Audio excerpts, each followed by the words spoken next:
उत्तराखंड के सिलक्यारा टनल में फंसे श्रावस्ती के 6 मजदूर जब अपने गांव पहुंचे तो परिजनों और ग्रामीणों ने भव्य तरीके से उनका स्वागत किया। लोगों ने इन मजदूरों के सकुशल घर लौटने की खुशी में डीजे पर डांस किया और भारत माता की जय के नारे भी लगाए। यूपी सरकार ने टूरिस्ट बस से इन मजदूरों को उनके घर पहुंचाया है और टनल में फंसे मजदूरों के परिजनों ने केक काटकर, पटाखे फोड़कर खुशी जाहिर की।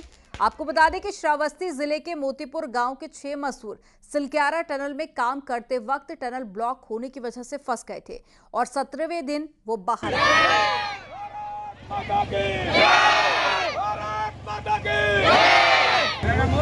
आप जब से वहीं जमे रहे।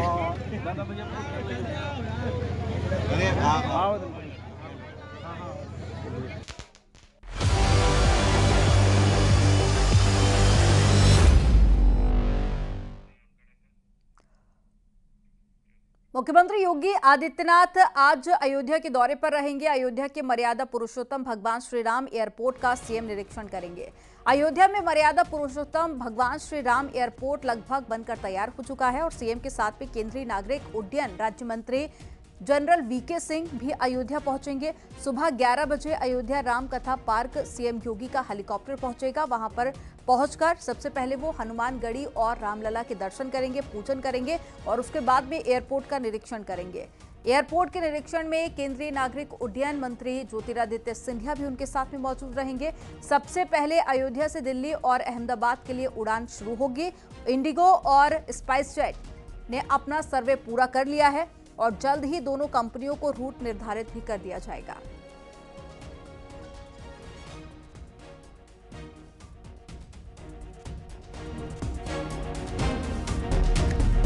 तो अभी जो एयर कनेक्टिविटी की बात करें तो सिर्फ लखनऊ तक है, आगे बाय रोड जाना पड़ता है, लेकिन जब ये एयरपोर्ट शुरू हो जाएगा तो फिर सीधी फ्लाइट अयोध्या के लिए पहुंचेगी। जैसे कि लोगों को आने जाने में तो काफी ज्यादा सहूलियत मिलेगी। और आज मुख्यमंत्री योगी आदित्यनाथ जब पहुंचेंगे अयोध्या तो एयरपोर्ट का भी निरीक्षण करने के लिए पहुंचेंगे, जहां उनके साथ में केंद्रीय मंत्री ज्योतिरादित्य सिंधिया भी मौजूद रहेंगे। तो 3 घंटे का जो आगे रास्ता है, लोग बाय रोड उसे जाते हैं तो वो काफी ज्यादा आसान हो जाएगा और लोगों के लिए अयोध्या जाना और भी ज्यादा आसान हो जाएगा। तो एयर कनेक्टिविटी को बढ़ावा देने के लिए और साथ ही अयोध्या लोग आसानी से पहुंच सकें, इसके लिए एयरपोर्ट को बेहद खास तरीके से यहाँ पर डिज़ाइन भी किया गया है। उसकी तस्वीरें भी हम आपको दिखा रहे हैं। और एयरपोर्ट की अगर बात करें तो यहाँ पर भी अयोध्या की एक झलक देखने को मिलती है। यहाँ पर एक खास तरीके से इसे डिज़ाइन किया गया है जिसमें अयोध्या की संस्कृति और अयोध्या का क्या इतिहास रहा है उसके बारे में भी जानकारी दी गई है।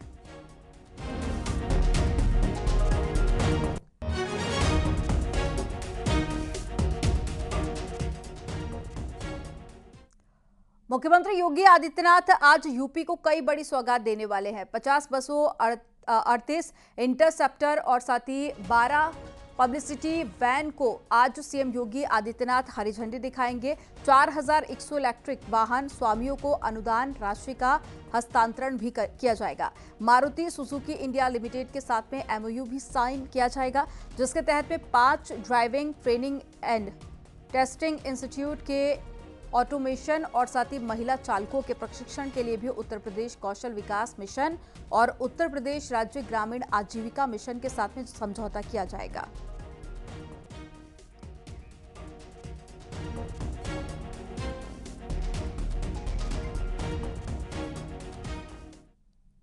संसद का शीतकालीन सत्र सोमवार यानी कि 4 दिसंबर से शुरू हो रहा है। शीतकालीन सत्र को सुचारू रूप से चलाने के लिए केंद्र सरकार ने आज सर्वदलीय बैठक बुलाई है। केंद्र सरकार ने मौजूदा शीतकालीन सत्र के लिए 24 विधेयक सूचीबद्ध किए हैं और सरकार सर्वदलीय बैठक में सभी विपक्षी दलों को इसके बारे में सूचित भी करेगी।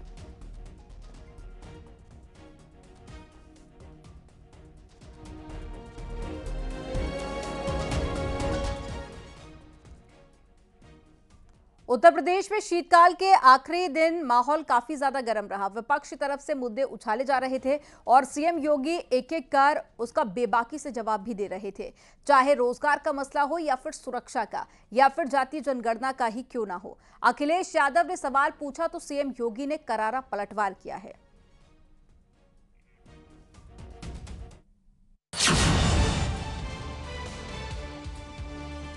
कि बड़ा हसीन है उनकी जवान का जादू, लगा के आग बहारों की बात करते हैं। जिन्होंने रात में देखो बस्तियां लूटी, वही नसीब के मारों की बात करते हैं।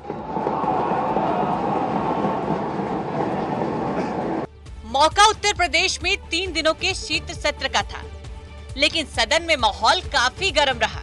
डे 1 से विपक्षी पार्टी सियासी मोर्चों पर थी, लेकिन जवाब चुन चुन कर दिया जा रहा था। और सत्र के दौरान मौका भी ऐसा आया जब सीएम योगी और अखिलेश यादव आमने सामने आ गए, क्योंकि मुद्दा जीरो टॉलरेंस की नीति का था, मुद्दा सुरक्षा और महिलाओं का था। जीरो टॉलरेंस पॉलिसी क्या है आपकी? ये जीरो टॉलरेंस क्राइम बीजेपी के लिए जीरो टॉलरेंस है। बीजेपी कार्यकर्ताओं को खुली छूट है, जो चाहे तो कर ले। ये जीरो टॉलरेंस है आपकी। मैं तो उदाहरण दे रहा हूं, अगर आप पे उदाहरण हो तो बताइए। अगर आप पे उदाहरण हो किसी चीज का तो आप बताइए।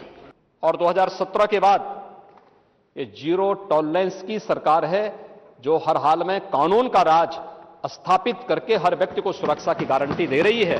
उसका परिणाम यह हम सबके सामने आए हैं। और महोदय, आज एनसीआरबी की जो रिपोर्ट है उत्तर प्रदेश के बारे में लिखती है कि प्रदेश के अंदर महिला संबंधी अपराधियों को संबंधी अपराधों में संलिप्त अपराधियों को सजा दिलाने में उत्तर प्रदेश देश में नंबर 1 का राज्य है, जो अपने यहां सबसे अधिक अपराधियों को सजा दिलाता है।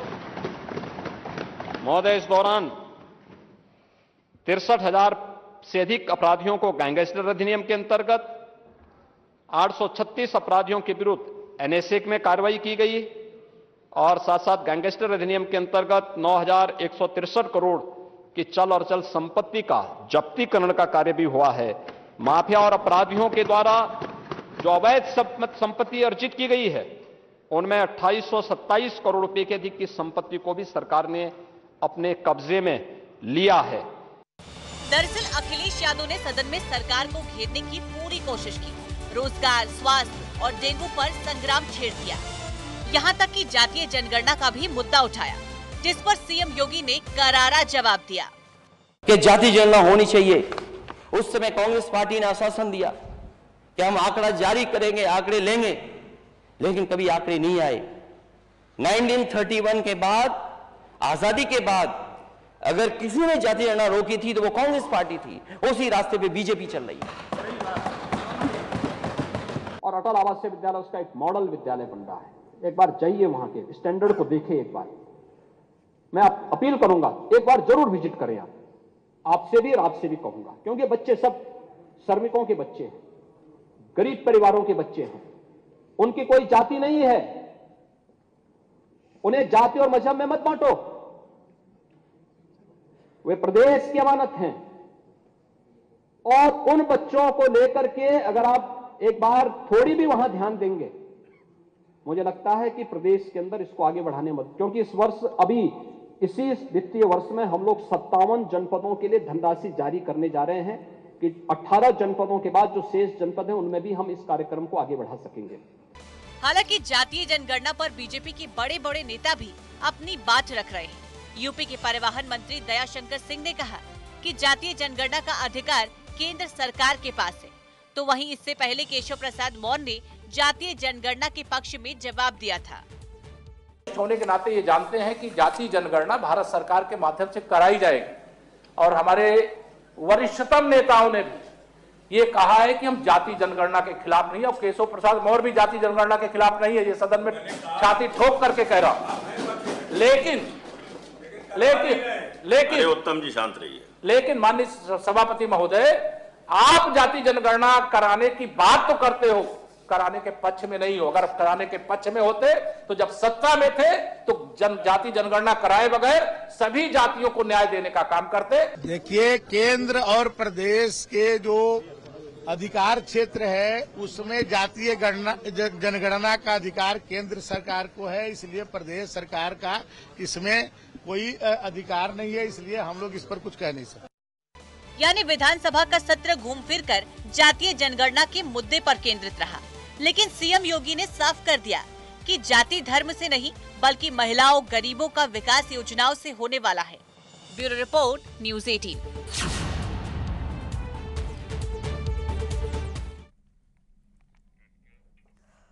प्रधानमंत्री नरेंद्र मोदी दुबई की एक ऐतिहासिक यात्रा के बाद में देर रात दिल्ली हवाई अड्डे पर उतरे। दुबई में आयोजित संयुक्त राष्ट्र जलवायु शिखर सम्मेलन को प्रधानमंत्री मोदी ने संबोधित किया और दुबई में कई देशों के राष्ट्राध्यक्षों से भी प्रधानमंत्री ने मुलाकात की।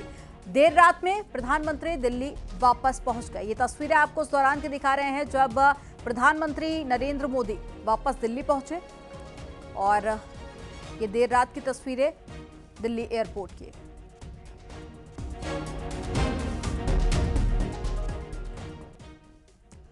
बरेली के थाना बहेड़ी इलाके में कबाड़ के गोदाम में भीषण आग लग गई। शॉर्ट सर्किट होने की वजह से आग लगने का कारण बताया जा रहा है। आग लगने से लाखों रुपए का कबाड़ का सामान जलकर राख हो गया। रिहायशी बस्ती होने के कारण आसपास के इलाकों को भी खाली कराया गया। वहीं मौके पर सूचना के बाद में दमकल की लगभग 12 गाड़ियां मौके पर पहुंची और आग पर कंट्रोल किया गया।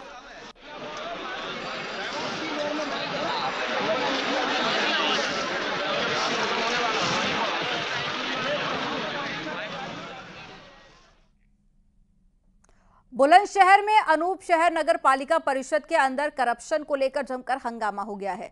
अनूप शहर में लगे लक्की मेले में अवैध वसूली को लेकर नगर पालिका कर्मचारियों से नोकझोंक हो गई थी। दुकानदारों से अवैध वसूली करने का आरोप लगाकर जमकर हंगामा हुआ और बीच बाजार लोगों ने नारेबाजी भी करना शुरू किया। अगर उसके पक्ष में आवाज उठाएंगे तो गलत है क्यों?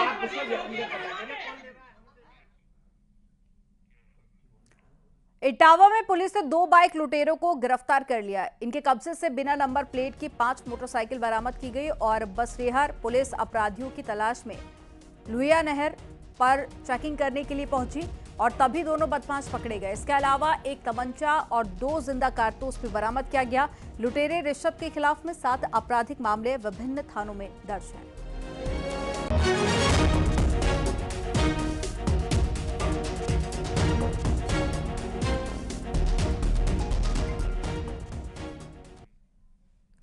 कानपुर में एक महिला पार्षद की गांधीगिरी देखने को मिली। अपने वार्ड में पानी की समस्या से जूझ रहे लोगों की शिकायत न सुनने पर पार्षद ने जलकल ऑफिस पहुंचकर इंजीनियर की आरती उतारी। महिला ने इंजीनियर के सामने दिया और अगरबत्ती जलाकर पूजा भी की। इतना ही नहीं, महिला पार्षद ने अधिशासी अभियंता को माला पहनाकर बताशे भी चढ़ाए। दरअसल वार्ड नंबर 14 में पिछले 6 दिनों से पानी की समस्या बनी हुई है और वार्ड में करीब 5000 लोग रहते हैं और जूही गड़ा शहीद पार्क में लगी ट्यूबवेल की मोटर खराब होने से पानी की सप्लाई भी बंद हो गई है। इसके अलावा भी जो तमाम पानी के स्रोत हैं वो भी बंद हो गए थे। बीते 3 दिनों से गंगा बैराज से भी पानी की सप्लाई नहीं हो रही थी, जिससे कि तीनों इलाकों के लोगों को पानी के लिए दर-बदर भटकना पड़ रहा था।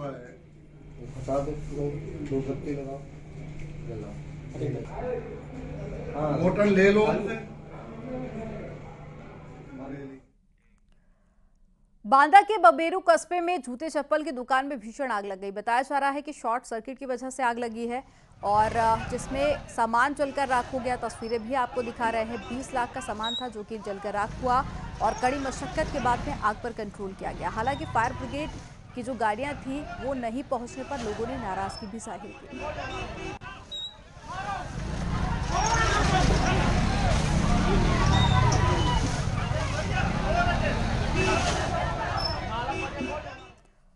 सोनभद्र में सरकार स्कूलों की गुणवत्ता सुधारने में लगातार प्रयास कर रही है। सोनभद्र को पिछड़े जनपदों की सूची में शामिल करने के बाद में आकांक्षी जनपद के रूप में लगातार काम किया जा रहा है, जिससे कि सोनभद्र के बच्चों की उपस्थिति 100% हो सके और शिक्षा का स्तर बेहतर हो सके। सोनभद्र में बच्चों को हाईटेक शिक्षा दी जा रही है। हाईटेक शिक्षा को बढ़ावा देने के लिए नीति आयोग ने ये पहल की है। कई स्कूलों को कन्वे जीनियस पाल लैब से भी आधुनिक तकनीकों से जोड़ा गया है, जिससे कि जो तमाम स्कूल हैं उनके छात्रों को बेहतर पढ़ाई की सुविधा मिल सके। और इसके अलावा सभी विद्यालयों में 50-50 टैबलेट भी उपलब्ध कराए गए हैं, जहां ऑनलाइन कोर्स बच्चे पढ़ सकें। ये आप लोग देख रहे हैं यहाँ काफी